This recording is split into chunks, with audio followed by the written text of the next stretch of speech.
ನಿಮ್ಮ ಹಳೆಯ ಚಿನ್ನದ ಒಡವೆನ ಅಧಿಕ ಬೆಲೆಗೆ ಮಾರಬೇಕೆ? ಆಟಿಕಾಗೆ ಕಾಲ್ ಮಾಡಿ 8880 Attica gold company.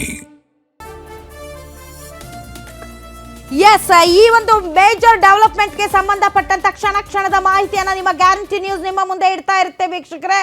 So next 48 hours definitely ರಾಜ್ಯ ರಾಜಕಾರಣದ ವಿಚಾರದಲ್ಲಿ ಮಹತ್ತರವಾದಂತಹ ಬೆಳವಣಿಗೆಗಳು ನಡೆಯುತ್ತೆ. ಸೊ ರಾಜ್ಯಸಭೆ ವಿಚಾರದಲ್ಲಿ ನಾವು ಚರ್ಚೆ ಮಾಡಿದ್ವಿ ಅಂತ ವೇಣುಗೋಪಾಲ್ ಹೇಳಿದ್ರು. Definitely I do believe. ಯಾಕೆ ಅಂದ್ರೆ ರಾಜ್ಯಸಭೆ ವಿಚಾರದಲ್ಲೇ ಸಿದ್ದರಾಮಯ್ಯನವರಿಗೆ ರಾಜ್ಯಸಭೆ ಟಿಕೆಟ್ ಆಫರ್ ಮಾಡಿದ್ದಾರೆ. ಸೊ ವೇಣುಗೋಪಾಲ್ ಅವ್ರ ತಪ್ಪೇನೂ ಇಲ್ಲ ಇದರಲ್ಲಿ. ನೀವು ರಾಜೀನಾಮೆ ಕೊಡಿ, ನಿಮಗೆ ರಾಜ್ಯಸಭಾ ಮೆಂಬರ್ ಮಾಡ್ತೀವಿ ಅಂತ ಹೇಳಿದ್ರಿಂದ ರಾಜ್ಯಸಭೆ ಬಗ್ಗೆ ಚರ್ಚೆ ಮಾಡಿದ್ದೀವಿ ಅಂತ ಆನ್ಲೈನ್ ಕಮೆಂಟ್ ಹಾಕಿ ಹೋದ್ರು. ಬಟ್ ಪ್ರಶ್ನೆ ಅದಲ್ಲ. ಪ್ರಶ್ನೆ ಇರುವುದು, ಇದು ಸಲೀಸಾಗಿ ನಡೆಯುತ್ತಾ ಅಥವಾ ಇದು ಇನ್ನಷ್ಟು ಬಿಗಡಾಯಿಸುತ್ತಾ, ಬಿಕ್ಕಟ್ಟಾಗುತ್ತಾ? ನೆಕ್ಸ್ಟ್ 48 hours ಅಲ್ಲಿ ರಾಜೀನಾಮೆ ಕೊಡ್ತಾರಾ ಅಥವಾ ಬಾರ್ಗೇನ್ ಮಾಡ್ತಾರಾ ಅನ್ನೋದೇ ಈಗಿರುವ ಅತಿ ದೊಡ್ಡ ಪ್ರಶ್ನೆ. ಎಸ್, ಸತೀಶ್ ನಮ್ಮ ಸಂಪಾದಕರು ಮತ್ತು ನಮ್ಮ political bureau head Maruti Pavagada ಇಬ್ಬರು ಮತ್ತೆ ನೇರ ಸಂಪರ್ಕಕ್ಕೆ ಬಂದಿದ್ದಾರೆ. ಸತೀಶ್, ಸಿದ್ದರಾಮಯ್ಯನವರು ರಾಷ್ಟ್ರ ರಾಜಕಾರಣಕ್ಕೆ ಹೋಗುವುದಾದರೆ ಆಗಬಹುದಾದಂಥ ಪಾಸಿಬಿಲಿಟೀಸ್ ಏನು ಅನ್ನೋದ್ರ ಬಗ್ಗೆ ತಾವು ಮಾತಾಡ್ತಾ ಇದ್ರಿ. ನನಗೆ ಮಾರುತಿಯ ಒಂದು ಒಪಿನಿಯನ್ ಪಡ್ಕೋಬೇಕಾಗಿತ್ತು.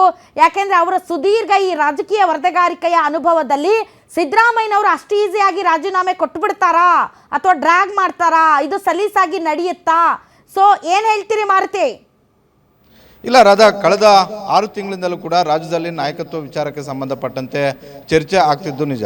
ಯಾವಾಗ 2.5 ವರ್ಷ ಕಂಪ್ಲೀಟ್ ಆಯಿತು, ಅದಾದ ಬಳಿಕ ಡಿ.ಕೆ. ಶಿವಕುಮಾರ್ ಮತ್ತು ಅವರ ಬಣದವರು ಪ್ರೆಷರ್ ಹಾಕಿದ್ದು ನಿಜ. ನಮಗೆ ನಮ್ಮ ಟೈಮ್ ಶುರುವಾಗಿದೆ, ನಮಗೆ ಆ ಅವಕಾಶವನ್ನು ಕೊಡಲೇಬೇಕು ಅಂತ.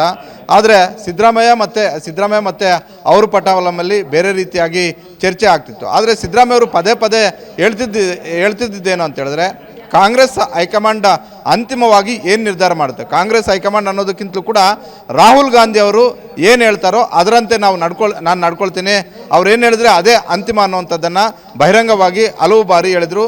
ಇವತ್ತು ಸಿದ್ದರಾಮಯ್ಯ ಮತ್ತು ಡಿ.ಕೆ. ಶಿವಕುಮಾರ್ ಇಬ್ಬರನ್ನು ಕೂಡ ಕರೆದಾಗ ನಮ್ಮ ಲೆಕ್ಕಾಚಾರ ಸರಿ ಇತ್ತು, ಹೈಕಮಾಂಡ್ ಲೆಕ್ಕಾಚಾರನೂ ಕೂಡ ಅದೇ ಆಗಿತ್ತು.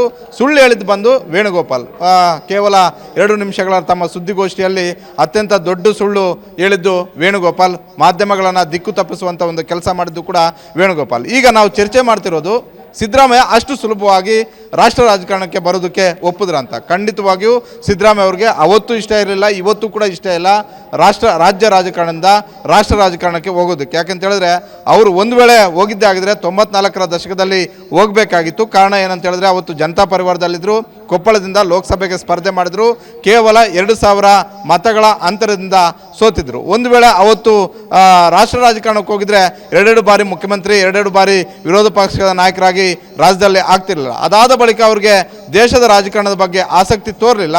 ಹೀಗಾಗಿ ಸಿದ್ದರಾಮಯ್ಯ ಅವರು ಯಾವತ್ತೂ ಕೂಡ ದೇಶದ ರಾಷ್ಟ್ರ ರಾಜಕಾರಣಕ್ಕೆ ಹೋಗಬೇಕು ಅಂದ್ಕೊಂಡಿಲ್ಲ. ಹೈಕಮಾಂಡು ಕೂಡ ಅವರನ್ನು ಒತ್ತಡ ಹಾಕುವಂಥ ಒಂದು ಕೆಲಸ ಆಗಿರಲಿಲ್ಲ. ಜೊತೆಗೆ ಕಾಂಗ್ರೆಸ್ಗೆ ಬಂದ ಬಳಿಕ ಕಾಂಗ್ರೆಸ್ಸಲ್ಲಿದ್ದಂತಹ ಹಿರಿಯ ನಾಯಕರಿಗಿಂತ ಕೂಡ ಸಿದ್ದರಾಮಯ್ಯವರ ವರ್ಚಸ್ಸು ದಿನೇ ದಿನೇ ಜಾಸ್ತಿ ಆಗ್ತಾ ಹೋಯಿತು. ಸಿದ್ದರಾಮಯ್ಯವರ ಅನಿವಾರ್ಯತೆ ಕಾಂಗ್ರೆಸ್ಗೆ ಜಾಸ್ತಿ ಆಗ್ತಾ ಹೋಯಿತು. ಹೀಗಾಗಿ 2013 ವಿಧಾನಸಭಾ ಚುನಾವಣೆ ಆಗಿರ್ಬೋದು, ಅದಾದ ಬಳಿಕ 2023 ವಿಧಾನಸಭಾ ಚುನಾವಣೆಯಲ್ಲಿ ಸಿದ್ದರಾಮಯ್ಯ ನಿರ್ಣಾಯಕ ಪಾತ್ರ ವಹಿಸಿದ್ರು.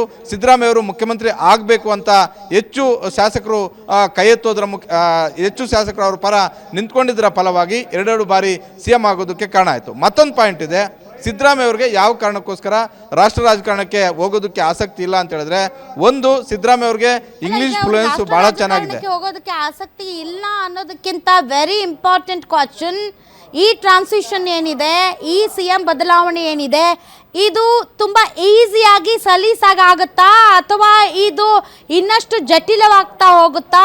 ಸಿದ್ದರಾಮಯ್ಯನವರು ಇದನ್ನು ನೆಕ್ಸ್ಟ್ 48 hours ರೆಸಿಗ್ನೇಷನ್ ಮೂಲಕ ಸಲೀಸ್ ಮಾಡ್ತಾರಾ? ಸೊ ಅವರು ಈಗ ಡಿಸಿಷನ್ ಸಿದ್ದರಾಮಯ್ಯನವ್ರ ಮೇಲೆ ಇರೋದ್ರಿಂದ next 48 hours is it possible ಅಂತ ಅದು ನನ್ನ ಪ್ರಶ್ನೆ ಮಾರುತಿ.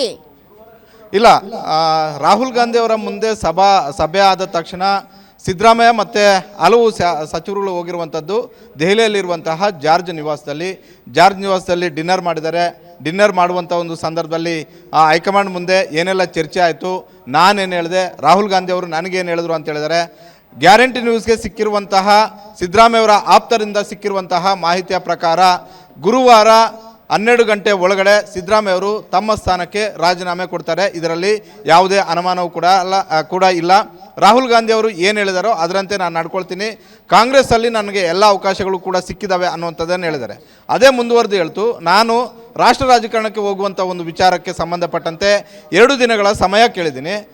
ನಾನು ಹೇಳಿರುವಂತಹ ಎಲ್ಲ ಷರತ್ತುಗಳಿಗೂ ಕಾಂಗ್ರೆಸ್ ಹೈಕಮಾಂಡ್ ಒಪ್ಕೊಂಡಿದೆ. ಅಂದರೆ 4 DCM ಹುದ್ದೆಗಳ ಸೃಷ್ಟಿ ಆಗಿರ್ಬೋದು, ಆಯ್ದ ಸಚಿವರನ್ನು ಕೆಲವರನ್ನು ಪರಮೇಶ್ವರ್, ಮಹದೇವಪ್ಪ, ಜಾರ್ಜ್, ಜಮೀರ್ ಅಹಮದ್ ಖಾನ್ ತಮ್ಮ ಆಪ್ತರ ಬಳಗದಲ್ಲಿ ಯಾರೆಲ್ಲ ಗುರುತಿಸ್ಕೊಂಡಿದ್ದಾರೆ ಅವರನ್ನು ಅದೇ ರೀತಿಯಾಗಿ ಮುಂದುವರಿಸಬೇಕು, ಅವ್ರಿಗೆ ಆಯ್ದ ಸ್ಥಾನಮಾನಗಳನ್ನು ಕೊಡಬೇಕು. ಇದರಲ್ಲಿ ಯಾವುದೇ ರೀತಿಯಲ್ಲೂ ಕಾಂಪ್ರಮೈಸ್ ಆಗೋದಿಲ್ಲ ಅಂತ. ಜೊತೆಗೆ ಸಿದ್ದರಾಮಯ್ಯವರ ಇದರಲ್ಲಿ ಸಿದ್ದರಾಮಯ್ಯವರು ಕೂಡ ಅವರ ಪುತ್ರನ ರಾಜಕೀಯವನ್ನು ಕೂಡ ಲೆಕ್ಕಾಚಾರ ಆಗದಂತೆ ಕಾಣಿಸ್ತಾ ಇದೆ. ಯತೀಂದ್ರ ಅವ್ರಿಗೆ ಒಂದು ದೊಡ್ಡ ಹುದ್ದೆ ಕೊಡಿಸುವುದಕ್ಕೆ ಅವತ್ತು DK ಶಿವಕುಮಾರ್ ಹಾಗೂ DK ಸುರೇಶ್ ಸೇರಿದಂತೆ ಹಲವರು ಸಿದ್ದರಾಮಯ್ಯವರ ಆಪ್ತರಲ್ಲೂ ಕೂಡ ಹೇಳಿದ್ರು ಈ ವಿಚಾರವನ್ನು. ಯತೀಂದ್ರ ಅವ್ರಿಗೆ ಇವರು ರಾಷ್ಟ್ರ ರಾಜಕಾರಣಕ್ಕೆ ಹೋಗ್ತಿರೋದ್ರಿಂದ ಯತೀಂದ್ರ ಸಿದ್ದರಾಮಯ್ಯ ಅವ್ರಿಗೆ ಪರಿಷತ್ ಸದಸ್ಯರಾಗಿರುವಂತಹ ಯತೀಂದ್ರ ಸಿದ್ದರಾಮಯ್ಯ ಅವ್ರಿಗೆ ಆ ದೊಡ್ಡ ಹುದ್ದೆ ಸಿಗುತ್ತೆ ಅನ್ನುವಂಥ ಒಂದು ಭರವಸೆಯು ಕೂಡ ಕಾಂಗ್ರೆಸ್ ಹೈಕಮಾಂಡ್ ಕೊಟ್ಟಿದೆ. ರಾಹುಲ್ ಗಾಂಧಿ ಅವರೇ ಆ ಭರವಸೆಯನ್ನು ಕೊಟ್ಟಿದ್ದಾರೆ. ಹೀಗಾಗಿ ಒಂದು ಕಡೆ ತಮ್ಮ ಮಗನನ್ನು ಸೆಟ್ಲ್ ಮಾಡ್ತಿದ್ದಾರೆ, ಮತ್ತೊಂದು ಕಡೆ ತಮ್ಮ ಆಪ್ತರನ್ನು ಸೆಟ್ಲ್ ಮಾಡ್ತಿದ್ದಾರೆ. ಮಗದೊಂದು ಕಡೆ ಈಗ ಸಿದ್ದರಾಮಯ್ಯ ಈ ಪರಿಸ್ಥಿತಿಯಲ್ಲಿ ರಾಜ್ಯ ರಾಜಕಾರಣಕ್ಕಿಂತಲೂ ಕೂಡ ರಾಷ್ಟ್ರ ರಾಜಕಾರಣಕ್ಕೆ ಅನಿವಾರ್ಯತೆ ಕಾಂಗ್ರೆಸ್ಗೆ ಇದೆ. ರಾಜ್ಯ ರಾಜಕಾರಣದಲ್ಲಿ ಸಿದ್ದರಾಮಯ್ಯ ಇದ್ದರೆ ಖಂಡಿತವಾಗಿಯೂ ಸಿದ್ದರಾಮಯ್ಯ ಸೈಲೆಂಟ್ ಆಗಿದ್ರು ಕೂಡ ಸಿದ್ದರಾಮಯ್ಯ ಜೊತೆಗಿರುವಂತಹ ಕೆಲವೊಂದಷ್ಟು ಶಾಸಕರು DK ಶಿವಕುಮಾರ್ ಮೇಲೆ ಆಗಿರ್ಬೋದು, DK ಶಿವಕುಮಾರ್ ಟೀಮಲ್ಲಿರುವಂತಹ ಕೆಲ ಸಚಿವರುಗಳ ಮೇಲೆ ಒಂದಷ್ಟು ದೂರು ಮತ್ತು ದುಮ್ಮಾನಗಳನ್ನು ಹೇಳಬಹುದು. ಇದು ಸರ್ಕಾರಕ್ಕೆ ಡಿಸ್ಟರ್ಬ್ ಮಾಡುವಂಥ ಒಂದು ಕೆಲಸವೂ ಕೂಡ ಆಗ್ಬೋದು. ಹೀಗಾಗಿ ಸದ್ಯದ ಪರಿಸ್ಥಿತಿಯಲ್ಲಿ DK ಶಿವಕುಮಾರ್ ಅವರು CM ಆಗ್ತಾರೆ ಅನ್ನುವಂಥ ಒಂದು ಮಾಹಿತಿ ಸಿಕ್ಕಿರೋದ್ರಿಂದ DK ಶಿವಕುಮಾರ್ CM ಆದರೆ ಸಿದ್ದರಾಮಯ್ಯ ರಾಜ್ಯ ರಾಜಕಾರಣದಿಂದ ರಾಷ್ಟ್ರ ರಾಜಕಾರಣದಲ್ಲಿದ್ದರೆ ಒಂದು ಕಡೆ ರಾಜ್ಯಸಭೆಯಲ್ಲಿ ನೇರ ಅದರಲ್ಲಿ ಮೋದಿ ಅವರಾಗಿರ್ಬೋದು, ಅಮಿತ್ ಶಾ ಅವರಾಗಿರ್ಬೋದು, JP ನಡ್ಡಾ ಅಂತ ಘಟಾನುಘಟಿ ನಾಯಕರುಗಳನ್ನು, ಯಾಕಂತ ಹೇಳಿದ್ರೆ ಅಲ್ಲಿ ಈಗ ಪ್ರಸಕ್ತವಾಗಿ ಸಿದ್ದರಾಮಯ್ಯ ಅವ್ರಿಗಿಂತೂ ಅತಿ ಹೆಚ್ಚು ಬಜೆಟ್ಗಳನ್ನು ಮಂಡನೆ ಮಾಡಿರುವಂತಹ ಯಾವ ನಾಯಕರು ಕೂಡ ದೆಹಲಿಯ ರಾಜಕಾರಣದಲ್ಲಿ ಇಲ್ಲ. ಆರ್ಥಿಕವಾಗಿ ಸಿದ್ದರಾಮಯ್ಯನಷ್ಟು ತಿಳ್ಕೊಂಡಿರುವಂತಹ ಮೇಧಾವಿಗಳು ಕೂಡ ಇಲ್ಲ, ಅಷ್ಟು ಅನುಭವ ಇರುವಂತಹ ರಾಜಕಾರಣಿಗಳು ಕೂಡ ಇಲ್ಲ. ಆರ್ಥಿಕ ವಿಚಾರಗಳು ಬಂದಾಗ ಇದೀಗ ಮತ್ತೊಂದು ಬ್ರೇಕಿಂಗ್ ನ್ಯೂಸ್ ಬರ್ತಾ ಇದೆ.